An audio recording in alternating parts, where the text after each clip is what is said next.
Oh, it's Saturday. It's pouring rain. It's cold. It's miserable. But you know what? It makes for a good day to get all my videos done. Now, generally, from time to time, I'll like to wait till Sunday. We'll let the horses race on Saturday. We have JK Victory, Gandalf, More Than You Know, and I had the Haunted House. Now, Haunted House, I think, has the best shot of those four tonight. But Gandalf, all the horses are racing good. JK Victory's trying to get back in the swing of things. But caught what appears to be a pretty snug little bunch for a bottom class race, or one of the bottom classes.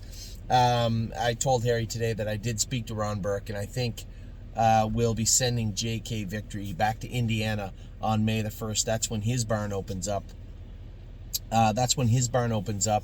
And I spoke to him in person the other day. He said yes, he'd take the horse on May the 1st. So looking like this may be his last start in Canada. What's the date today? 22nd. I suppose he could race next week, but that would all depend on how he races tonight, right? So I just thought everybody's got an okay shot tonight, but there's no layovers tonight. I think our best shot probably is Haunted House tonight. But with so much going on, I thought I would just do my videos today. You know, good luck to everybody racing those horses tonight. I think they all have outside shots. They all have a chance to do well tonight. But I'm going to sit down. I'm not doing videos tomorrow. Tomorrow's going to be an easy day for Anthony. I have to drive to Ohio tomorrow with this truck. And before I do that, before the pandemic, every year they had the Horsemen's Hockey Tournament. And I don't play hockey. I'm more of a figurehead coach. I try to pretend I know what I'm doing, but I don't. Like a lot of things in life, I guess. I'm going to put a team together, and tomorrow's the draft. So my brother Curtis and Jody Jameson run it. I'm happy to contribute in any little way that I can to stuff like this, especially since it's so close to me. But excited to do that tomorrow. It'll be pretty cool to hang out with everybody and do that draft. So that is coming up tomorrow afternoon at noon. Right after that, I'm going to head to Ohio. We have Swinging Senorita Monday. We have the horses on Tuesday, on Wednesday. And, you know, last week we started slow, right? Monday and Tuesday was tough. Really tough day. The blood work did come back, and a number of people asked me about the blood work. It was exactly what I thought it was. The liver count's not extraordinarily high, but definitely higher than the acceptable levels. High enough that it would definitely explain the performance, but low enough we should be able to get those down for next week. And quite frankly, after looking at Dominic's stable specifically over the last 5 or 6 days, we had the flat miles from White Tiger and Unbeatable Kemp. But we also had what I consider to be flat miles from Spitfire Overseas and Horn Player yesterday. Those two are almost bunkmates. They're right beside each other, and White Tiger and Unbeatable Kemp are beside each other. So is there a little something going through the barn? Yeah, could be. They ate good. Everybody's been eating good. They don't look sick. There's no temperatures, no coughing, but they do feel. I went with Horn Player. I thought she went good on Friday, but not nearly as good as I thought, and falling off the gate and lagging in the second quarter down the backstretch, a little, I would say concerning, maybe less than concerning if there was a word. I'm trying to get a better word. I'm not going to lose sleep over it, but it was there. Like down the backstretch, she didn't want any more than a quarter and like 30 in a piece, and then picked it right up as soon as we got to the turn, and she squared herself up, took off through the turn, and I let her trot hard down the lane. Mile and 58. Last half 56 in a piece. But the first half, that was a good last half, but how we got to that point, it was a little concerning. So I did make my mind up. We are going to send Horn Player to Kentucky. I see some people, I put it in a video this morning that we were going to, and I saw some people putting shares up for sale. I kind of get where people are coming from, but this idea that we should sell the shares, she's going to a place that I think she can do very good in. Very, very good in. From a place where I know she has struggled her last two with breaks, and you know, quite frankly, looking at the way that the landscape is setting up here in Ontario over the next month and then onwards to 2-3, just with our horses, I would think that it would be a welcome change. But I think Poconos or the Meadows or Philadelphia would have been fine, but I just think Oak Grove is a better place for it. I might be wrong, but I don't think I am. So she'll be heading to Kentucky. And as I said, like Monday was tough, except for Swinging Senorita. She was spectacular. First start right off the shelf, came screaming out. Not the way I thought the race would go, but again, a happy change in that regard where, I thought we would be in the spot Chris Lems was in. Maybe I thought that Ronnie Gillespie's horse would push out a little more from the rail. I would be forced to sit in the 3-hole and hopefully find some room. Instead, I get out quicker than Ronnie's horse quite easily. In fact, quick enough that I was just surveying the scene in the first turn, realized that Chris was either looking for the 2-hole or was going to walk the dog to the front. There was no walking the dog on the front end. So I just, if anybody was going to walk any dogs, it was going to be me, not Chris. So I stuffed him in the 2-hole and did just that, 28-3, 58-4. Just let her trot down the backstretch, and she did all her work to the wire. No earplugs in. She just did a full ear hood on the other day. So an impressive mile from her. It kind of numbed the rest of the day watching the other horses struggle a bit, but I thought she was fantastic. Tuesday, we did what we could with the horses. We had sold the Indiana Colt. He was scratched, and then we had raced Columbus. I thought he raced. Somebody said to me, "You didn't talk about Columbus." And what do you want me to say? He was last in a 5-horse field.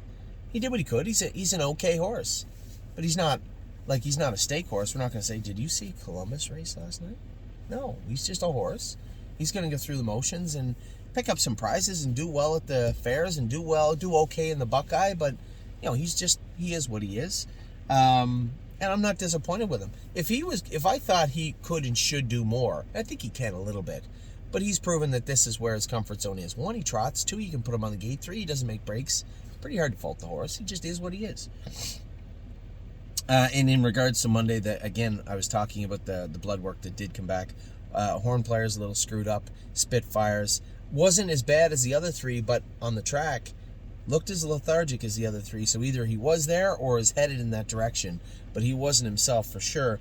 I was pleased with, after seeing the blood with Kemp and Tiger, I knew very well what had happened. I told you guys after the race, I was pretty sure, when you step back and look at everything, the scope was good. The horses seemed fine, but they were a little, as I said, lethargic, a little blowing a little bit. Could only be liver or tie-up as far as I was concerned. And in Unbeatable Kemp's case, it was both. Just one of them for White Tiger. So we'll get them squared away, head them back in to go next Monday. Then we come out, as I said, Tuesday. It was okay. Wednesday, just a great mile from Coupe de Ville. I really thought I put her in such a tough spot coming to the half. And, when I was pushing on to the front at the quarter pole, I just felt that was the right move. And we ended up going a little bit more to the half. She really gritted it out to win. Again, full ear hood on that filly, no earplugs. That was just all work mode. That was all strict work mode for her. And it just showed a little demeanor and poise that I hadn't seen from her yet. And I think we can have her better than that. I really do. I think she's going to take a really good mark as a 3-year-old and hopefully put some money away. We're going to have a little fun with Coupe de Ville this year. Irish has got some work to do. Smoking hot Irish girl. The thing that bothers me is the way she steers. Right line hard in the straightaway down the lane around the last turn. Getting her up into position is a little bit frustrating. But so there's a lot of growth and a lot of movement there. We just have to make sure we have her right, and she isn't right now. But she's getting there. She's getting there. Mo Power Baby. I'm going to let her trot out of there a little bit more this week. This is her last start in Ohio. She'll be heading to Indiana for her 2023 engagements after this week. So I will race her a little bit this week in Ohio. The last 2 starts, I was just happy she fell off the gate and wasn't hot at the gate, so I didn't push her. I'm going to push her a little bit more this week. So you'll see a little more aggressive tactics from myself with Mo Power Baby this week.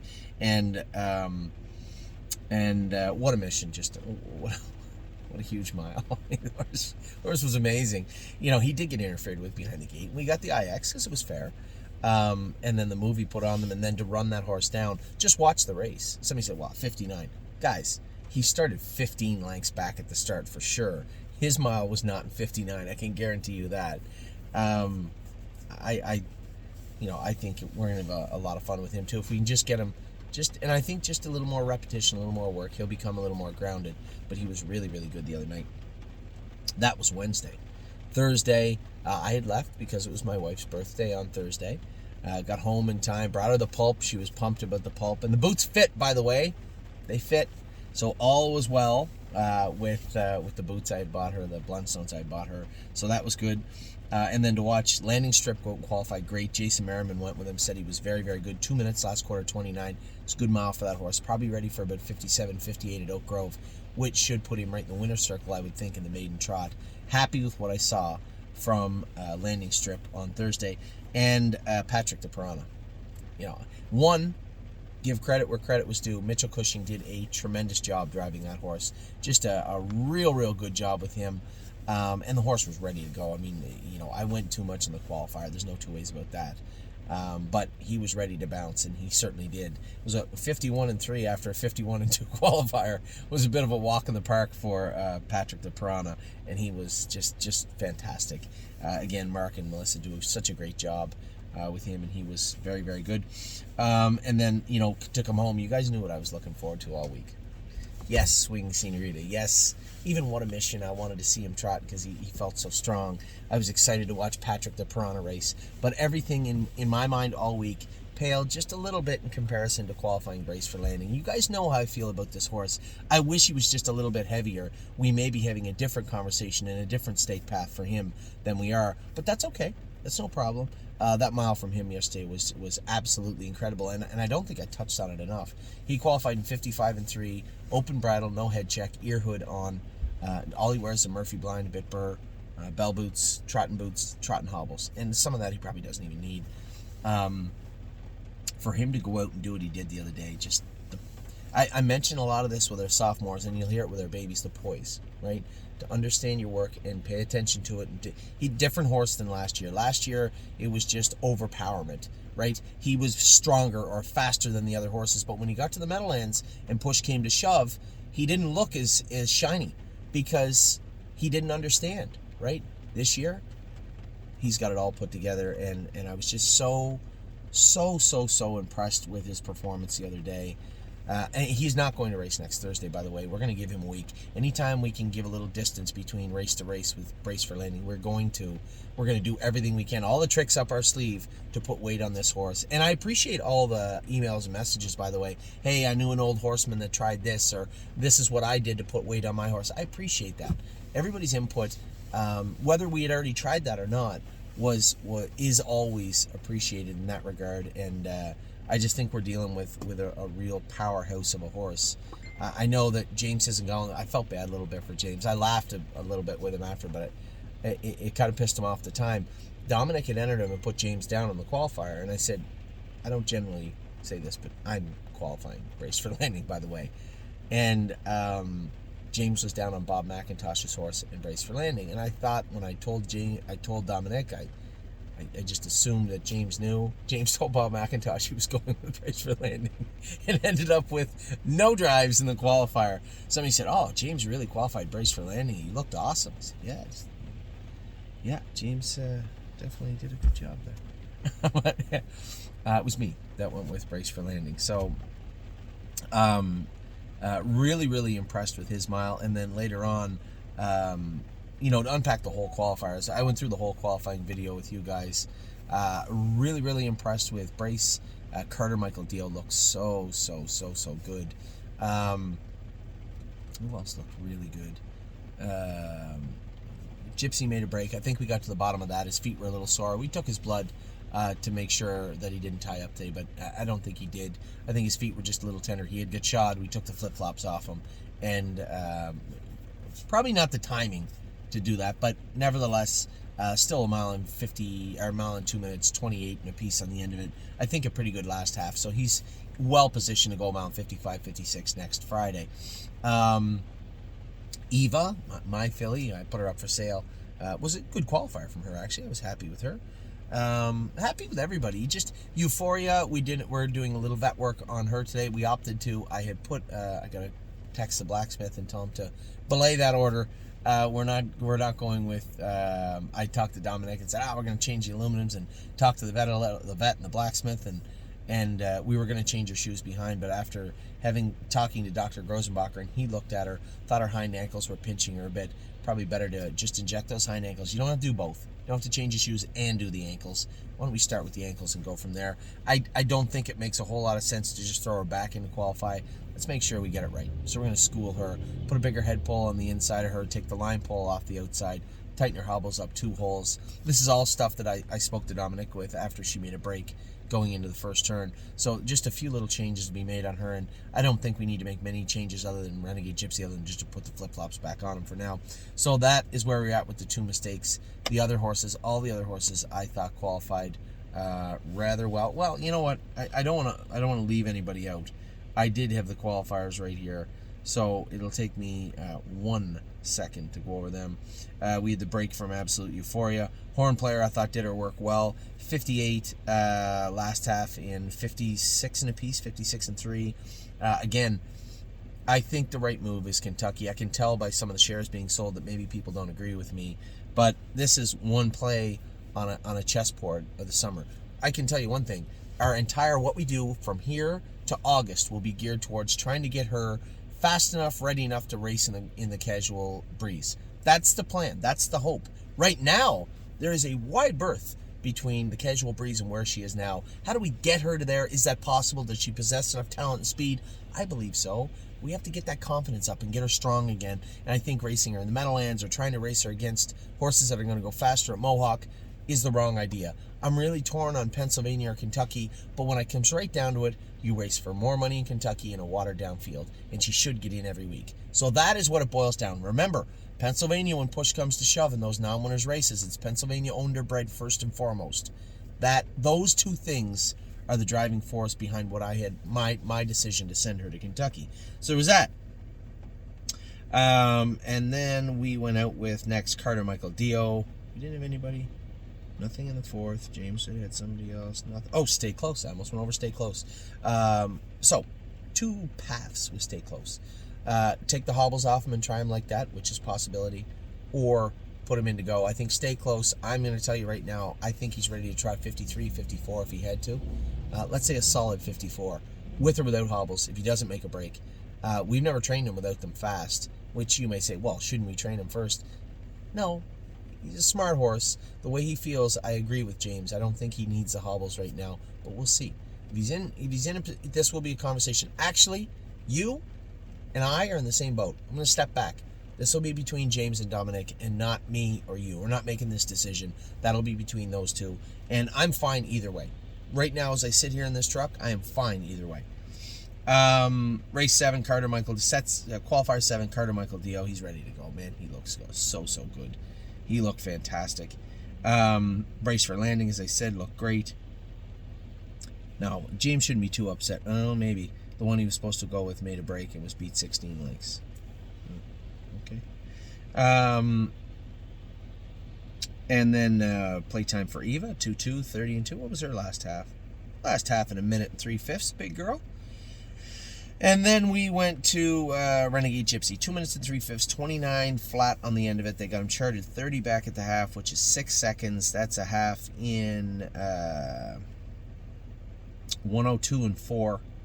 Last half 57 last half in 57 and 1, last quarter 29 seconds flat. So a good tightener for him. And then we had the schoolers. I told you guys Nothing But a Dreamer was great. Harry said he was very good. Must have won a mile about 2-2, I think, is probably where they wanted to go. James's horse went around 2-2, 2-3, I believe, where they wanted to go also. Sintra was great. From where I stood, that first schooler where Crantini made a break, I'm going to give him a pass. And he's all out of free passes from his 2-year-old season. But I'm going to give him one just because of the way things worked out. 2 pacers were sitting 1-2. I thought they'd be going right along, and as I'm trying to get him in the 3-hole, the guy in the front is backing up, which every time he backed up, I had to back up more to get in the 3-hole, and finally it got to a boiling point where Crantini just boiled over. And that wasn't really his fault. You shouldn't never try and back him into a hole. Bad move. But I didn't want to continue on to the front with him. The whole point is to try and teach him a little bit. So when I pulled up, I was angry a little bit. I was trying to keep contained, and I said, we've tried him without a snake cord for so long. Just put the snake cord on him. Put a rope snake cord that Brace for Landing wears. One piece of equipment I forgot. Brace for Landing wears the snake cord. Put that on Crantini. I put his nose right on the gate. I really thought that would be 2 parts to a recipe of an atomic bomb. Would be snake cord on Crantini, and put his nose right on the gate. In fact, it wasn't. Put his nose on the gate from the outside as we started to come out of the turn. I didn't want him to come up on top of the gate and hit it and make a break. So I just kind of gently took him off the gate 3/4 of a length. And then as they went to speed away, I just let him trot up into position. It was perfect. Dropped him into the 2-hole behind a pacer. We went 29, 58, 127 and a piece a mile, 55 and 1. Crantini was right on his wheel finishing up. A great mile from him. Both those colts are ready to go. Now, we'll put him into qualify and see how he is. But I suspect, looking at how good he was in the schooler the other day, there won't be any issue with Crantini. Now, I am bidding on a couple of horses over the next 3-4 days. We'll see how that plays out. It'll all be based on value. I almost bought the if you're the gentleman out there that ended up with the Chapter 7 breeding, I cost you about $2,000 because I was torn. The kicker on the Chapter 7 breeding, he's full enclosed. You couldn't buy a Walner or a Chapter 7 breeding if you wanted to right now. One was up, but the kicker was you needed to pay 50% up front. Now, most of you don't know this, but say, for instance, when I bought the Tactical Landing breeding the other day, they asked for 15% up front, 10 to 15% up front, so we had to pay around $1,200, $1,300 American. Then you get the mare in foal, and if you have a live foal that's healthy, you have to pay the remainder within a month, I think. With the Chapter 7 breeding, they wanted 50% up front. Live foal or otherwise, it's on you. Now, you were getting a 30 to 35% discount on the breeding itself, which I was going to do. The kicker to me was we would have to ship the mare to New York, so to Blue Chip, get her in full, pay to house her there, and then ship her back. Not ideal. I think the paying the 50% didn't bother me as much as the shipping and keeping and not knowing. So we had bred Path of Totality to Kings County. If I had confirmation she did not get in full, then I would have secured that breeding. I think it's just the timing of today. So the gentleman that ended up buying the horse, I think that was a good buy, especially if you live in New York. But for us, I did pull the trigger. I did have the $23,500 bid, went for $24,000, and I did not buy the breeding. So as of right now, globetrotting, and so I guess I have to tell you what's going on here. Kings County hasn't got anybody in full yet. There's no scientific or biological reason for this. The mares are in full. They're ovulating. They're ready to go. The semen is fresh. Put in the mare. No full. We checked the semen. It's fine. There's nothing wrong with the semen of Kings County, but he didn't get the mares in full. So I'm left trying to protect us, you, the mares. And I told them, you get 2 shots, and then we're going elsewhere. We got 2 with globetrotting. We're breeding her today to Green Shoe. We secured that Green Shoe breeding. Had to pay the 15% up front. It was fine to do it. I think it was 10 actually. What did I pay for it? 7. Yeah, it was 10% I had to pay for him. Tactical Landing was 15. I'm going to secure, we have the breeding to Tactical Landing. Now, we can use it on State Park S, My Jazz, Compass Rose DC, any of those horses we want if they don't get in full. And Kings County's getting his shot. We're doing what we can. And I hope to God he gets him in full.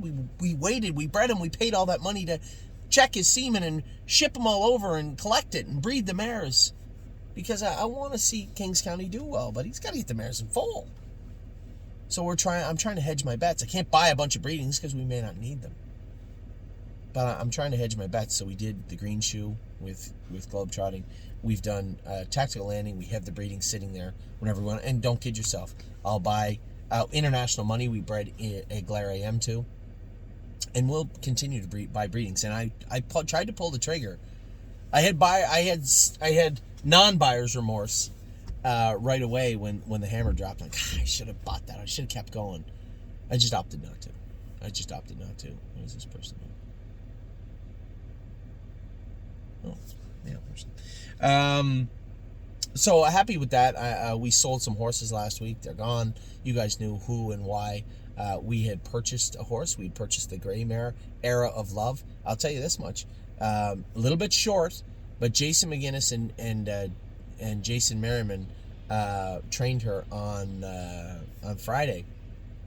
Trained her on Friday and said that she trained very, very good. So happy with what I've heard about her. I know that when we watched the video, she had I can tell you right now, as I remember it very vividly in my mind, closed bridle, shadow roll, head pull on the inside on the left, knee boots, shin boots, what looked to be a long hobble. Jason said, what do you think? I said, just go first trip with a closed bridle and a long hobble, looked like 60, 61. So he called me after. He said, I'll tell you the truth. He said, we took the hobbles out of the package. They were measured at 61 inches. Brand new. He said, it's roughly where we want them. Put the hobbles on her. He said, just a closed bridle, went out and trained her. He said, she went over the shadows, didn't look at anything. She did everything perfect. He said, I think that's how you should race her on Monday. So she headed down to race at Oak Grove. She's going to race in a closed bridle, no boots, and a long hobble on Monday. Earplugs, he said, a little warm. Earplugs. He said, funny, she's lazy at times. When you stir her up, she wants to go a million. He said, maybe earplugs. So closed bridle, earplugs, and long hobble, and she will race on Monday. All the horses are headed down there right now. And a little update on a couple of horses getting ready. J.K. Mickey Mantle is going to train in 2.5 this week. And it looks like Money. I didn't get an update from Harry. It looks like Money. I knew I wanted to. He's ready soon. I know that. I don't think he's been to Mohawk yet. And I don't think he's ready to school because he told me J.K. Mickey Mantle 2.5 this week. He trained Merchant Man last week at the farm in 2.5. He's ready to rock also. So that's really cool. A horse, a blast from the past, so to speak. A horse said, if you remember way back when, to December and January of last year, that was our head guy. That was our top pick from December. After we broke them and started training all the horses, it looked like Merchant Man was going to be the head of the class. He fell apart mid-spring, just growthy and immature. We raced him a couple of times through the summer. He just was present. Didn't do anything special. And Harry always liked this horse.